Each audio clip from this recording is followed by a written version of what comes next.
За тэгэхээр зэрэг сүүлийн үед бол малчтын ингээ одоо асуудал бол үнэхээр бас санаа зовоож байна. Ялангуяа залуу малчид ховордож байна. За эмэгтэй малчид ховордож байна. Монголын нийт хүн амын 50% нь бол эмэгтэйчүүд, 51% нь бол эмэгтэйчүүд байдаг. За энэ эмэгтэйчүүдийн хэдэн хувь нь малчин эмбэ гэдэг аваад үзэхээс ерөөсөн 3.7% байгаа.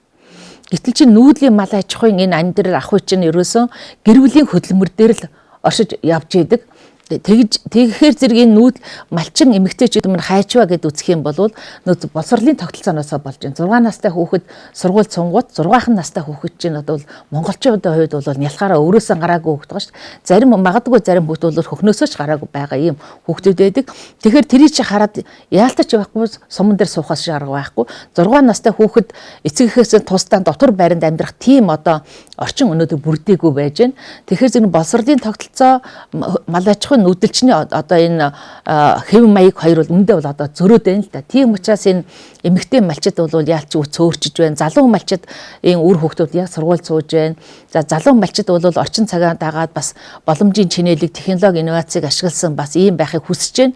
Ингэнгүүт чинь малаас гардаг арьс шир түүхий ноос ноолуурэд чинь зах зээлд үн хүрэхгүй байна. Энийг дахин босруулдаг үйлдвэрүүд байхгүй байгаа даа. Ийм болохоор зэрэг өрхөө орлого нь хүрэхгүй болгоод малаа хит төсгөж байна. Эсвэл ерөөсөө малаа настайчуудаа үлдээгээд хот газар, төв газар орж өөр ажил хийж байна л да. Тэгэхээр зэрэг энэ бол малчдын тоотлогоо бууруулсан юм болж байна. Нөгөө нэг чухал асуудал нь бол малчдын маш ихэр хүсэж байгаа юм юу гэхээр зэрэг төрөөс малчдын талаар баримтлах бодлого хэрэгтэй байна. Залуу малчдыг дэмжсэн бодлого хэрэгтэй байна. Залуу эмэгтэй малчдыг дэмжсэн бодлого хэрэгтэй байна гэдэг энэ нэмийг бол маш ихээр хүсэж байна. Нөгөө юм гэх юм бол энэ бүс нутгийн ялгаа байна. Говийн бүсэд бол яг нь уулуурхай тэгээд энэ цөлжилт ихээр явагдаж байгаа ийм бүс нутаг хангай газрын буюу хээрийн бүсийн малчдын хувьд бол ялгаа байгаад байна тий. Жишээлбэл говийн бүсийн малчид бол ерөөсөө 7 хоногийн зайтай нүүдлэж амьдрахгүй л бол болохгүй. Нүүдэл гэсэн ийм циклд амьдарч хад хангай бүсийнхэн бол олуулаа нэг дөр буучихсан.